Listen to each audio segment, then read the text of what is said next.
नमस्कार।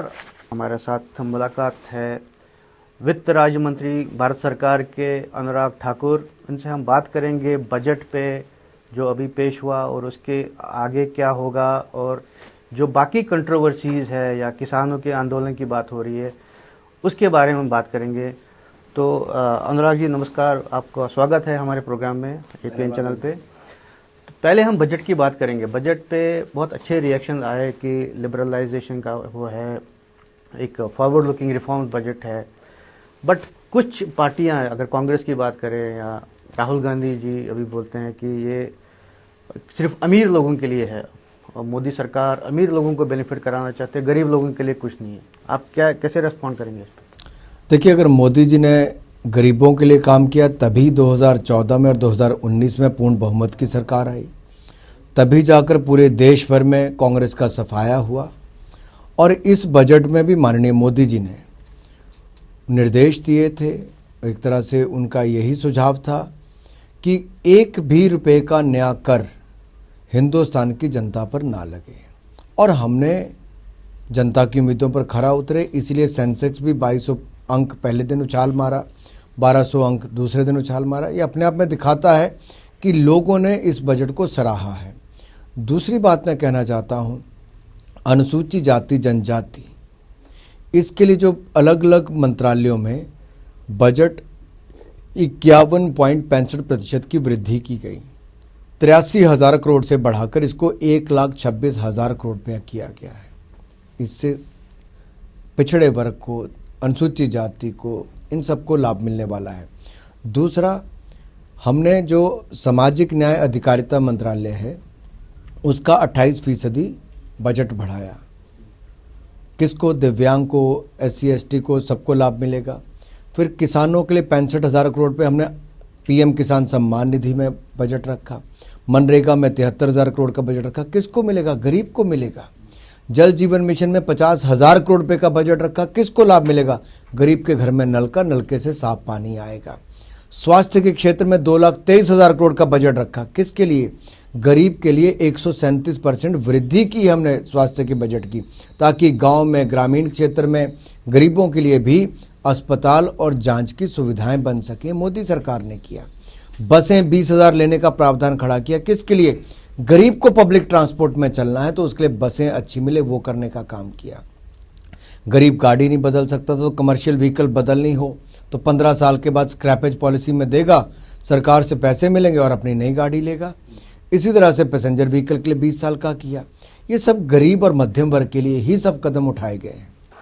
एक रक्षा के जो क्षेत्र है उसके बारे में बहुत सारी उम्मीदें थी कि अभी जैसे चाइना ने एक एक्टिव चैलेंज किया है या एग्रेशन किया है, लद्दाख बॉर्डर पे खतरा है कि जंग ना कहीं हो जाए, तो एक एक्सपेक्टेशंस थी लोगों की कि रक्षा क्षेत्र का बजट बढ़ जाएगा। इनफैक्ट राहुल गांधी ने कल ही बोला कि आर्म फोर्सेस को सरकार ने कुछ नहीं दिया। एक मैसेज है वो चाइना को, मैं कोट करूंगा कि ये चाइना के लिए मैसेज है कि सरकार भारतीय फौजियों के कोई मदद नहीं करेगी।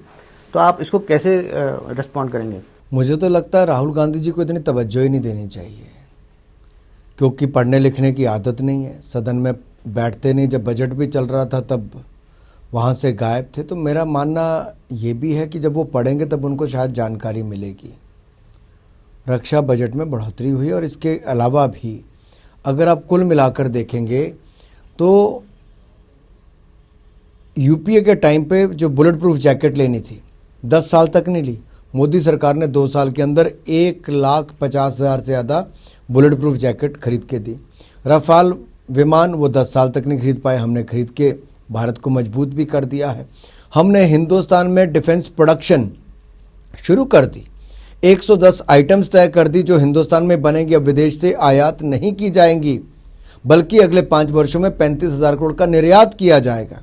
ये कांग्रेस कभी सपने में भी नहीं सोच सकती जो हम कर रहे हैं। और यही नहीं, फाइटर प्लेन्स हों, हेलीकॉप्टर्स हों, ये सब, और टैंक्स, ये सब लाखों करोड़ रुपए की जो खरीद की हमने निर्णय किए हैं भारतीय कैबिनेट ने, मोदी सरकार ने किए। कांग्रेस के समय तो नए हथियार और टैंक खरीदे भी नहीं जा रहे थे, असला भी कम हो गया था। अभी जैसे मैंने पहले भी बोला कि अभी खतरा बना हुआ है कि ये जंग ना हो जाए, तो उसके लिए अगर बजट से आगे जाके भी सरकार ऐसा कोई प्रोविजन रखेगी, सपोज इमरजेंसी कुछ फंडिंग, ऐसा प्रोविजन हो सकता है क्या? मतलब ऐसा कुछ देखिए, भारत की सुरक्षा हमारे लिए सर्वोपरि है।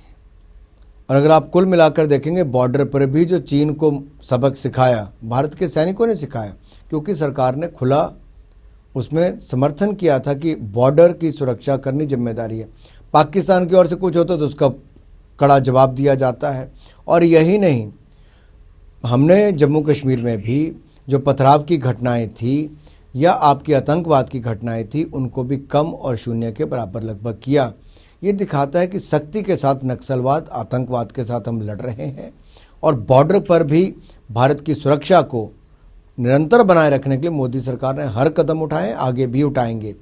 और किसी के मन में ये संकोच ना रहे और संशय भी ना हो कि कुछ लोग तो जब बॉर्डर पर कुछ होता है तो राहुल गांधी जी चाइनीज लोगों के साथ सूप पीने बैठ जाते हैं, लेकिन नरेंद्र मोदी जी बॉर्डर पर जाकर अपनी सेना के साथ खड़े होते हैं। अंतर है। तो राहुल गांधी ये भी कहते हैं कि प्रधानमंत्री मोदी चाइना का नाम ही नहीं लेते हैं, इतने डरते हैं वो। क्या डर?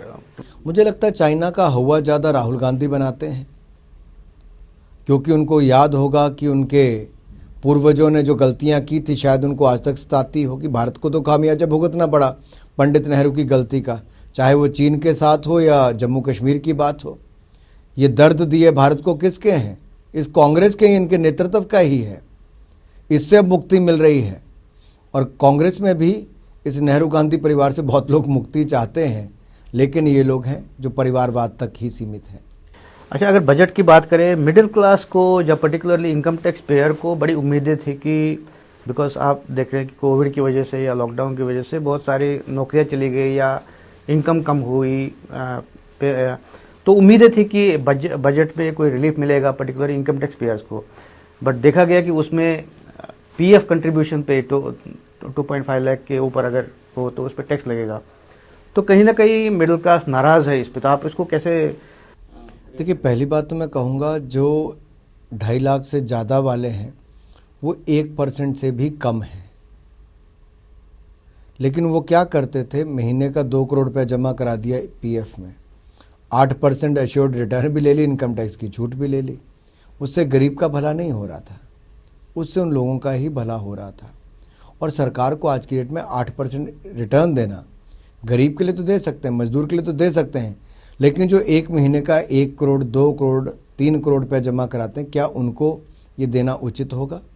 नहीं था, इसलिए बदलाव किया। तो इनकम टैक्स। दूसरी बात, हाँ, जो आपने कहा कि जिनकी नौकरी गई उनको वापस रखने के लिए हमने कहा है कि जो भी वापस रखेगा उसको सरकार उसके कर्मचारी भविष्य निधि में उसके कर्मचारी की भी और एम्प्लॉयर की भी, जो उसको नौकरी देता है, दोनों का ही हिस्सा भारत सरकार 2 साल तक देगी। इससे बहुत फर्क पड़ रहा है। तीसरा, हमने अपना जो कैपिटल एक्सपेंडिचर है वो 34.5% इस पर बढ़ाया है, लगभग 5.5 लाख करोड़ रुपये ज़्यादा खर्च होगा। इससे क्या होगा, आपकी सड़कें हों, रेलवे हों, स्वास्थ्य केंद्र हों, पानी की योजनाएं हों, बाकी सब हो, इसको बढ़ोतरी मिलेगी। जब ये बनेगा तो क्या लोगों को ज़्यादा रोजगार मिलेगा, रोजगार मिलेगा तो लोगों के हाथ में पैसा आएगा, पैसा आएगा तो उनकी क्रय शक्ति बढ़ेगी, स्पेंडिंग पावर बढ़ेगी। वो तो अनऑर्गेनाइज सेक्टर पर्टिकुलरली है, बट अगर ऑर्गेनाइज सेक्टर की बात करें, एमएसएमई सेक्टर है या हॉस्पिटैलिटी सेक्टर है, होटल इंडस्ट्री है, उसको रिवाइव करने के लिए कोई बूस्टर इसमें नज़र नहीं आता है। देखिए, एमएसएमई के लिए, मध्यम सूक्ष्म लघु कुटीर उद्योग के लिए मोदी सरकार ने महामारी के समय में भी पैसे की कमी नहीं आने दी। पहले तो हमने मॉरेटोरियम पीरियड जो है उसको 6 महीने का दिया, फिर आपको प्रिंसिपल अमाउंट और इंटरेस्ट दोनों। बट मॉरेटोरियम पे तो इंटरेस्ट लग गया ना, ऑल्दो डिफर हो गया वो पेमेंट, जो इंटरेस्ट पेमेंट। बैंक भी आपके देश के, उनको भी सरवाइव करना है, लोगों को राहत भी चाहिए थी, लोगों के काम धंधे वापस आ गए। 4 महीनों के अंदर जीएसटी जो है, अगर आप कलेक्शन देखेंगे 1 लाख करोड़ से ज़्यादा है। ये क्यों हुई? क्योंकि मोदी सरकार ने 3 लाख करोड़ रुपया emergency credit line guarantee scheme के माध्यम से दिया। किसी को अपना घर, जमीन, जायदाद गिरवी नहीं रखना पड़ा और ये 20% एडिशनल वर्किंग कैपिटल मोदी सरकार ने दी। दूसरा, इंटरेस्ट ऑन इंटरेस्ट जो लगता था, कंपाउंडिंग जो होती थी, उससे भी लोगों को मुक्ति मिली। चौथा, लोगों को रीस्ट्रक्चरिंग के लाभ मिले हैं जो पहले संभव नहीं हो पाता था, वो भी हमने करने का काम किया। तो इससे लोगों का लाभ भी मिला है और बैंकों को भी बचाव हुआ। कुछ लोगों का मानना है, जो एक्सपर्ट्स है वो कह रहे हैं कि लोन जो आपने स्कीम के 20 लाख करोड़ का जो लोन, बेसिकली लोन रिस्ट्रक्चरिंग या basically restructuring of the whole industry, तो वो उसके बजाय लोगों को पैसा हाउ डायरेक्ट कैश कैसे दिया जाए, हाउ टू, उस पर जोर देना चाहिए था सरकार को। आप क्या मानते हैं उसका, कैसे उस पर? देखिए, दुनिया भर में अलग अलग एक्सपेरिमेंट किए गए। मोदी सरकार ने तय किया कि हमें लोगों की जान बचानी सबसे ज़रूरी है, जान है तो जहान है, और पीएम गरीब कल्याण योजना का हमने घोषणा की। उसमें 80 करोड़ लोगों को 8 महीने तक मुफ्त में गेहूं, चावल, दाल दिया गया। इसके अलावा 30 करोड़ महिलाओं के खाते में 31,000 करोड़ रुपये जमा करवाया गया, कैश था। अनाज उनको दिया गया 8 महीने तक, तो इसका मतलब पैसा जेब से नहीं खर्च करना पड़ा, तो वो भी कैश था। फिर 3 करोड़ वृद्ध, विधवा, दिव्यांग के खाते में 3,000 करोड़ रुपया दिया, पेंशन के अलावा ये कैश था। 9 करोड़ किसानों को हम 1,10,000 करोड़ रुपये अब तक दे चुके हैं। पीएम किसान सम्मान निधि कैश था। इसके अलावा ईपीएफओ में 6,500 करोड़ रुपया लोगों के कर्मचारी भविष्य निधि में सरकार ने जमा कराया, कैश था। फिर लोगों को 25% टीडीएस, टीसीएस में कम जमा कराना पड़ा, कैश उनके हाथ में आया। रिफंड हमने 2 लाख करोड़ के इनकम टैक्स के जल्दी किए, कैश उनके हाथ में था। इसी तरह से और कदम उठाए गए जिससे लोगों के पास वर्किंग कैपिटल ज़्यादा बनी रही या लोगों के हाथ में कैश आया। इसीलिए इतनी तेज़ी से रिकवरी होनी शुरू हुई। वी शेप रिकवरी जब हम बात करते हैं वो इसलिए हुई कि -23.9 ग्रोथ से -7% ग्रोथ रेट, और अब 4 महीने में लगातार 1 लाख करोड़ से ज़्यादा जीएसटी की कलेक्शन होना अपने आप में दिखाता तेज़ी के साथ रिकवरी हो रही है। तो इनकम टैक्स पेयर जो है, डायरेक्ट टैक्सेस की बात करें, जो इनकम टैक्स पेयर एक्सपेक्ट कर रहा था कि जो एग्जेम्पशन है वो लिमिट बढ़ जाए 5 लाख से, वो हुआ नहीं, ऐसा क्यों हुआ? देखिए, हमने पिछले 2-3 सालों में लगातार इनकम टैक्स में बदलाव करके इंडस्ट्री को भी और इंडिविजुअल को भी, व्यक्ति विशेष को भी और संस्थाओं को भी हमने वो लाभ दिए हैं।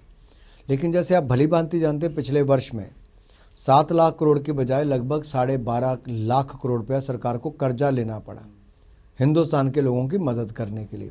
हमने कर्जा भी लिया, उसमें कोई हमने कमी नहीं की और लोगों की मदद भी दिल खोल कर की है।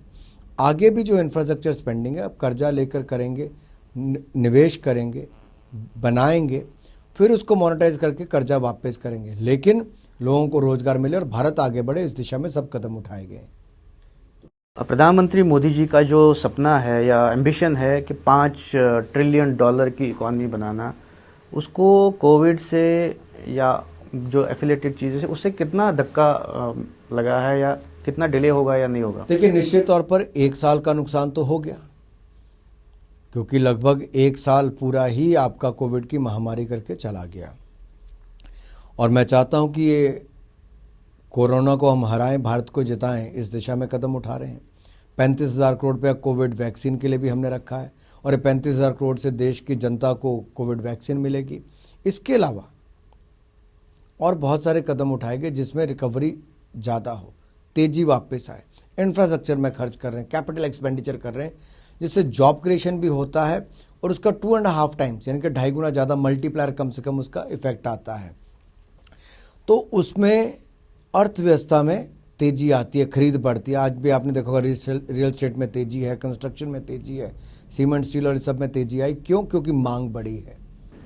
तो बजट के अलावा कोई नए कदम इस दिशा में इसको जल्दी से अचीव करने के लिए? बिल्कुल, क्योंकि प्रोडक्शन लिंक इंसेंटिव स्कीम्स जो हैं, 10 सेक्टर्स हमने आइडेंटिफाई किए हैं कि किन 10 सेक्टर्स को इंसेंटिव ज़्यादा मिलेंगे। 1,97,000 करोड़ रुपये के, चाहे वो आपका मोबाइल मैन्युफैक्चरिंग हो, मोबाइल मेडिकल डिवाइसेस और डायग्नोस्टिक हो, बल्क ड्रग फार्मा हो, आर्टिफिशियल इंटेलिजेंस हो या सोलर हो, ऐसे बहुत सारे 10 तरह के सेगमेंट आइडेंटिफाई किए गए। ऑटोमोबाइल पार्ट्स, जिनको प्रोडक्शन लिंक इंसेंटिव के साथ जोड़ा जाएगा और दुनिया भर में बड़ी कंपनीज हमारी हो, हम दुनिया के पहले 2-3 एक्सपोर्टर्स में से एक आएँ, भारत एक एक्सपोर्ट हब बने, उस दिशा में कदम उठाए जाएंगे। दूसरा, स्पेसिफिक कुछ एरियाज पे काम किया गया, जैसे बल्क ड्रग पार्क बनेंगे, तो 3 बल्क ड्रग पार्क में लगभग 50,000 करोड़ की कम से कम निवेश एक में आने की उम्मीद है। दूसरा, अगर देखा जाए तो मोबाइल डिवाइसेस और मेडिकल डिवाइसेस और डायग्नोस्टिक जो है, इस पे फोकस है, ताकि हिंदुस्तान के जितने अस्पताल नीचे तक अब बनने हैं उसमें डायग्नोस्टिक्स की ज़रूरत पड़ेगी, तो मेडिकल डिवाइस वगैरह यहीं से लिए जाए। तो फोकस्ड अप्रोच के साथ सरकार काम कर रही है। तो इंडिया को जो मैन्युफैक्चरिंग हब बना टेक्सटाइल है, प्लग एंड प्ले मॉडल में 7 टेक्सटाइल पार्क बनेंगे, जिसको मित्रा नाम दिया गया, मेगा टेक्सटाइल पार्क के रूप में। इसमें भी हज़ारों लोगों को रोजगार मिलेगा और टेक्सटाइल में भी हम लोग, गारमेंट्स में भी एक्सपोर्ट हब बन पाएंगे। मैन्युफैक्चरिंग हब का जो बनाने का इंडिया को बहुत सालों से एक सपना है, उसको वो कब बनेगा? ये सारी योजनाएं उसी दिशा में है। कॉर्पोरेट टैक्स रेट कम किया गया, 30% से कम करके 15% किया गया, ताकि जो भी नई फैक्ट्री लगाएगा, मैन्युफैक्चरिंग यूनिट लगाएगा, उसको केवल 15% टैक्स देना पड़ेगा। ये दुनिया में सबसे कम टैक्सेस में से एक है। लेबर लॉज में हमने बदलाव किए, सारे कानूनों को कम करके अब 4 लेबर कोड्स में कर दिया है।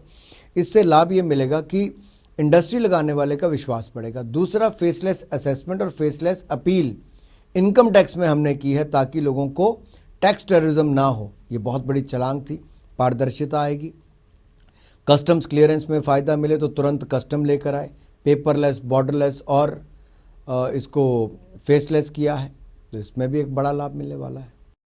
डिसइन्वेस्टमेंट की जब बात आती है, प्राइवेटाइजेशन, जैसे पब्लिक सेक्टर बैंक्स की अब बजट में बात हुई है कि 2 बैंक्स को किया जाएगा, उस पे ऑपोजिशन चिदम्बरम साहब फॉर्मर फाइनेंस मिनिस्टर कह रहे हैं कि सरकार जान के ब्लीड कराती है ऐसे बैंक्स को, सरकारी बैंक्स को, ताकि फिर एक बहाना मिल जाए उसको प्राइवेटाइज करने का। आप इसको क्या रिएक्ट करेंगे? देखिए, ब्लीड करने का काम चिदम्बरम साहब खूब कर गए। ऐसे ऐसे लोगों को कर्जे दे के जो आज हिंदुस्तान में नहीं है, ऐसे ऐसे पैसे बांटे कि आज बैंकों को पैसे लेने वापस मुश्किल हो गए। हमारी सरकार ने आकर तो एसेट क्वालिटी रिव्यू करवाया, बैंकों की रिकैपिटलाइजेशन हमने 5.5 लाख करोड़ रुपये से की, बैंकों का अमालगमेशन किया, इनके बैंकों का मर्जर किया आपस में एक दूसरे का, और उनकी वित्तीय हालत को हमने और अच्छा किया है। ये हमने किया। काश ये लोग कुछ कर गए होते। चिदम्बरम जी और सोनिया गांधी जी और राहुल गांधी जी ने तो भारत को दुनिया की 5 लड़खड़ाती और चरमराती अर्थव्यवस्थाओं में से एक किया था। India was known as among the fragile 5 economies of the world, and India was known for the policy paralysis. इनके समय तो निर्णय ही नहीं हो पाते थे, लेकिन मोदी सरकार के समय देखिए कितनी रिफॉर्म्स हुई। कोविड के टाइम पर भी कोल हो, आपकी पावर हो, आपकी माइनिंग हो, आपका स्पेस सेक्टर हो, डिफेंस प्रोडक्शन हो, एग्रीकल्चर हो, ये वो रिफॉर्म्स है जो 1991 में भी नहीं हुई, मोदी सरकार ने करके दी। आपदा में अवसर मोदी सरकार ने ढूंढा, और भारत को आत्मनिर्भर भारत बनाने का काम भी मोदी सरकार कर रही है। इसी सब सिनारियों में किसानों का आंदोलन चल रहा है। आप देख ही रहे हैं कि मसला अभी बड़ा पेचीदा हो गया। अब तो फॉरेन सेलिब्रिटीज़ भी कमेंट करने लगे। अमेरिका का भी आज स्टेटमेंट आया है कि पीसफुल रेजोल्यूशन होना चाहिए। आप इसको कैसे देखते हैं? देखिए, किसानों के हित में मोदी सरकार ने लगातार काम किया। पहली बात, कृषि मंत्रालय के साथ किसान कल्याण मंत्रालय भी नाम जोड़ा गया। फिर पीएम किसान सम्मान निधि लाए, जिसमें 1,10,000 करोड़ दे दिया, 65,000 करोड़ इस साल देंगे। प्रधानमंत्री फसल बीमा योजना लाए, 70,000 करोड़ का मुआवजा किसानों को फसल बर्बादी पे मिला, जो आज से पहले कभी नहीं हुआ। इसके अलावा न्यूनतम समर्थन मूल्य में वृद्धि की, 43% गेहूं और धान के दाम बढ़ाए, और खरीद गेहूं की 73% बढ़ाई, धान की 114% बढ़ाई। यही नहीं, हमने दलहन तिलहन के दाम भी 65-70% बढ़ाए। यूपीए के टाइम की खरीद जितनी 5 साल में हुई, उससे 2.5 गुना से ज़्यादा खरीद मोदी सरकार ने 5 साल में की। 8 लाख करोड़ रुपए हमने खर्च किया। फिर स्वामीनाथन कमेटी की रिपोर्ट को लागू किया। लागत प्लस 50% मुनाफा मोदी सरकार ने दिया। हमने आपकी फर्टिलाइज़र हो, बीज हो, इसकी कोई कमी खाद और बीज की नहीं आने दी। अब आगे भी और लाभ मिले तो हमने जो मंडियां हैं, मंडियों को भी सशक्तिकरण करने का काम किया। 1,000 मंडियों को पिछले साल ई नैम से जोड़ा, 1,000 मंडियों को इस साल ई नैम से जोड़ेंगे। कुल मिलाकर जो 3 नए कानून भी बनाए गए, उससे किसानों के आमदन दुगनी होगी। इसी दिशा में काम किया जाए। इतने सारे मेजर्स लिए गए, इतने सारे चीज़ें की गई किसानों के लिए, कह रहे हैं आप, फिर भी किसान नाराज़ है, सड़क पे है, और अब इसका अंतर्राष्ट्रीयकरण हो रहा है, तो उस पर आपका रिस्पॉन्स चाहिए। देखिए, बहुत पहले से ही मीडिया ने क्यास आंदोलन पर भी कई तरह के लगाए, कई तरह की टिप्पणी की, उस पर मैं जाना नहीं चाहूँगा। लेकिन मैं इतना जरूर कहूँगा, देश भर के किसान मोदी जी की नीतियों से खुश हैं। उनको पता है इस कृषि कानून से उनके जीवन में बड़ा बदलाव आने वाला, उनकी आय बढ़ने वाली है। और अगर कुछ किसान भ्रमित भी हैं, नाराज भी हैं, तो उनसे भी हमने 11 चरणों में वार्ता की। आगे भी हम करने के लिए तैयार हैं। किसान हमारे अपने भाई बहन, इनसे बात करने में हमें कोई गुरेज नहीं है। लेकिन विदेशी लोग जिनको कानूनों का पता भी ना हो क्या है, कैसे किसान का हित इसमें देखा गया है, वो अगर टिप्पणी करते हैं और एजेंडा उसके पीछे क्या है, तो पर्दाफाश उसका होना शुरू हो गया। कौन ताकतें पीछे लगी हैं जो भारत की बढ़ती हुई अर्थव्यवस्था को अच्छा नहीं देखना चाहती। जिनको लगता था कि अगर मैन्युफैक्चरिंग इंडस्ट्री और सर्विसेज ये नीचे गए और एग्रीकल्चर में 3.4% ग्रोथ हुई, तो चाहते हमारे उस सेक्टर में भी गड़बड़ हो। तो बहुत सारी विदेशी ताकतें नहीं चाहती भारत आगे बढ़े, लेकिन हिंदुस्तान में मोदी जी की सरकार भारत को और ताकतवर बना रही है। नक्सलवाद, आतंकवाद के खिलाफ कड़ी कार्रवाई करके दुनिया भर के देशों को कोविड वैक्सीन देके भारत का रुतबा बढ़ा है, 100 से ज़्यादा देशों को हमने दिया है। हमारी make in India Covid vaccine बनी जो आज तक किसी ने सोचा नहीं था, और दुनिया भर के देशों को पीपी किट से लेके बाकी सब देने का काम किया, पहले दवाइयाँ देने का काम किया। ये मोदी सरकार ने किया है। कुछ लोग देश और दुनिया में नहीं चाहते कि भारत और मजबूत हो, लेकिन मोदी जी के नेतृत्व में भारत विश्व गुरु भी बनेगा और आत्मनिर्भर भारत भी बनेगा। आखिरी सवाल, तो मतलब आपको लगता है कोई एजेंडा है जो ये इंटरनेशनल कमेंट्स हो रहे हैं बाहर? निश्चित तौर पर, और ये सब आपके मीडिया के माध्यम से जनता के बीच में आने वाला है। कैसे सोशल मीडिया का दुरुपयोग करके भारत को बदनाम करने का काम किया जाता है, जिसमें कुछ स्थानीय ताकतें खेलती, कुछ विदेशी ताकतें खेलती हैं। ठीक है, तो पूरी चर्चा हुई बजट को लेके, किसान आंदोलन को लेके, और जो अपोजिशन बार बार कुछ न कुछ कहते रहते हैं बजट के बारे में या सरकार के बारे में। आपका धन्यवाद अनुराग जी। बहुत बहुत धन्यवाद। नमस्कार।